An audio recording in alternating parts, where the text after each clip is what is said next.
Hey Gemini, your October tarot reading is ready. I'm Eleanor. Welcome to Pink Pearl Tarot. Right here I have your theme for the month with 3 clarifiers on it to get some more information. Your week-to-week forecast, career and finance up here, love down here, and then your bonus message this month is going to be a synchronistic symbol. It'll be the symbol that appears on both cards. It's kind of a cool deck. So your theme is authenticity. It says sovereignty, independence, uniqueness. It is imperative that you not conform yourself to anyone else's preferences in October, because you could end up in a position or a shape or configuration that isn't sustainable and at the same time difficult to get out of. So be you completely and unapologetically, and anything that doesn't connect, it doesn't come in for you, if it bounces off or whatever falls away, that just means more freedom and power for you. So your first clarifier on this is the Four of Cups. So you're coming into October off of a cycle of disappointment. And before you reach for the next thing blindly, sit with what has let you down before to get to the mismatch of expectations and reality. What didn't you know about yourself then that you do know now? What need did you not realize you had then that is non-negotiable now?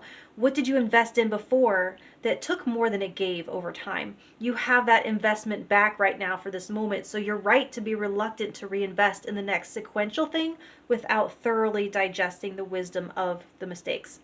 Now, next you have the High Priestess.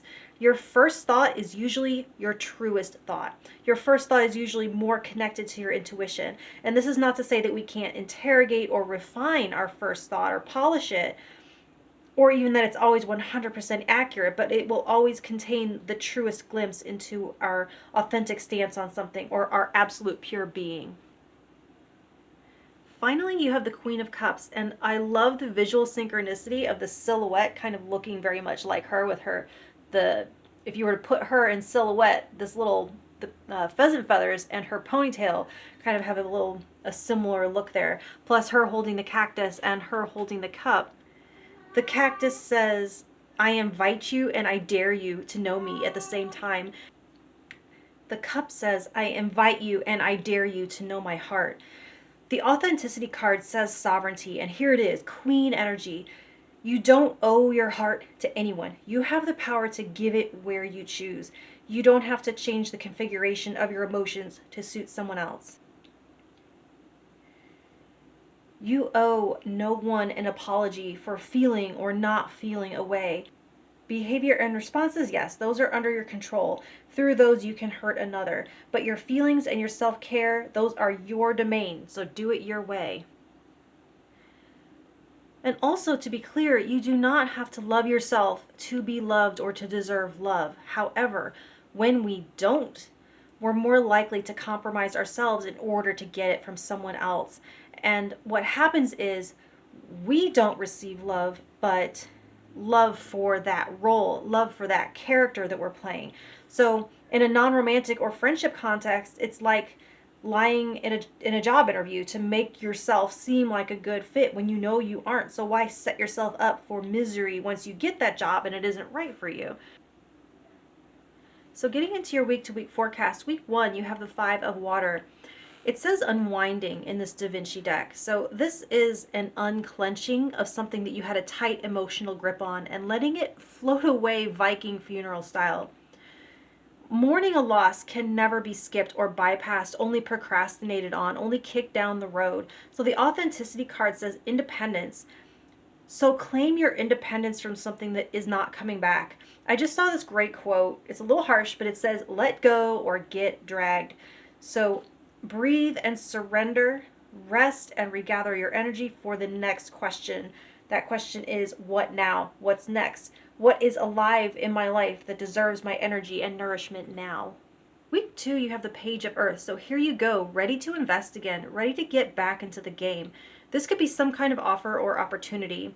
It has potential, but it isn't fully grown or fleshed out yet. And for some, this is an offer coming in, something solid, and for others, you are putting some skin in the game, applying for a job, starting a savings, creating a profile or account of some kind, creating a new health habit, or establishing a new routine. It's very first day of the rest of your life energy. Now, week 3, you have the 6 of air reversed. And so there's a need to regain some discipline or structure. Like there's been some freedom, and this unwinding is necessary, but you don't want to unwind to the point of unraveling. And so you're reeling yourself back in here.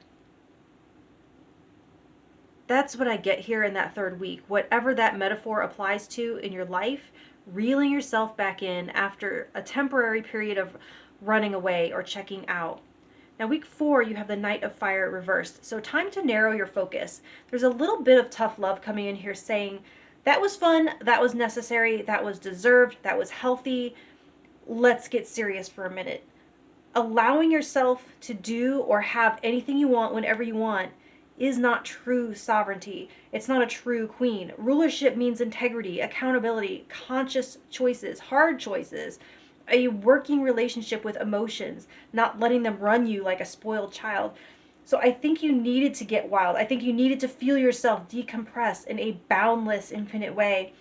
And in that, discover some truth about yourself and what motivates you from within when there's nothing external to make you do something. Now, for career and finance, you have strength with the moon reversed. A period of unknowns could be coming to a close. And for some, this is like things becoming more clear externally. And for others, it's more of an overcoming of fears because of a newfound trust in yourself. The unknown might still be unknown, but you know yourself, which brings stability and clarity to half of any equation between you and your environment. You may find that controlling yourself brings you more security and peace than controlling your environment ever could, because one is possible and one isn't. And this, it does show some shadow work to repair relationships with some aspects of yourself that you have been fearful of before. It could be some rage, some self-abandonment, or some other unconscious need. This absolutely matters for career and business because it's going to help you interact with your coworkers, your colleagues, bosses, clients, customers more effectively. All of this is your work, your career, your money. It is all a human interaction activity. So you can cut out drama and you can focus on the task at hand, which is your product, your money, your brand. You can place yourself more strategically in positions more suited to your mental health and balance. Now, for love, you have the Ace of Pentacles with the Ten of Cups. This is why I started off with kind of a love interpretation of that Page of Pentacles in week 2, because this pentacle is the object of investment being offered. It is the offer itself, whereas the page is the offerer. It has huge potential. Ten of Cups is emotional bliss. It's having your cake and eating it too. Actually, that's what I'm going to call this Ace of Pentacles and Ten of Cups combo. Having your cake and eating it too. Because, you know, what the F else are you going to do with cake, right? The caution with Ten of Cups, though, is this misconception of happily ever after. Change and challenge, ebb and flow, coming apart and coming back together, destruction and creation. It is all life. It is all cycles. Happiness only exists in waves of contrast, in between waves of discomfort. So the bliss that you experience in any given moment that arises is your happily ever after, kind of like effervescing throughout your entire life, if you recognize it as such. This is such a beautiful time. It is real. It is unique. The Ace of Pentacles is a seed, which means that it can be nourished into a mighty oak, or it can be smothered and overwatered. That's the thing about the aces. They're potential, and then what you do with it matters for its success or failure. So with balance and you remaining true to yourself, it has infinite potential. So your bonus message, this really cool deck has all these different symbols on it, and the synchronistic symbol will be the symbol that appears on both cards. Any two cards will only ever have one symbol in common. And for this one today, it is the Lover's Kiss, which is about right with such a romantic love reading. This is balance and equality in your intimate relationships. You have an opportunity to strengthen bonds and make repairs this month. The energy surrounding you is very supportive of creating harmonious connections. Now, the next thing I was drawn to is this Chess King.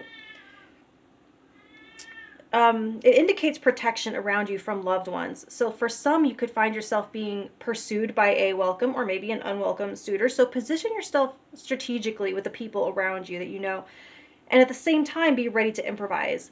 And this requires a lot of presence and mindfulness. And I wanted to go ahead and give you a chance to look at the card in case any of these symbols are speaking to you directly and have meaning that only you would know about to answer some of your questions. And so on this one, I noticed the bowl with chopsticks. So with authenticity, this means that one size does not fit all when it comes to how you take care of your body. You are taken care of in terms of resources, so you don't have to treat yourself as though this is a time of scarcity. Nourish yourself physically and emotionally to the fullest. So go ahead and take a look at some of these other symbols in case they have a synchronistic message just for you. And now I'm going to pull 2 cards from my Crystal Ball Oracle deck. So if you have 2 questions, there will be 2 answers. Or if you have 1 question, go ahead and decide or pause really quickly if answer 1 or answer 2 is your answer. And then let me know in the comments if you like my little Crystal Ball Oracle or if you felt like the reading was complete without this part. First answer, you're going in the right direction. So there is some confirmation if you needed confirmation if you were on the right path or not. Answer 2, whoop, listen to your intuition. This has come up in every reading but one. So, and you have, look, right with the High Priestess, that means you know, it says that you already know the answer, you just have to trust it. All right, Gemini, much love. Talk to you next month. Thank you.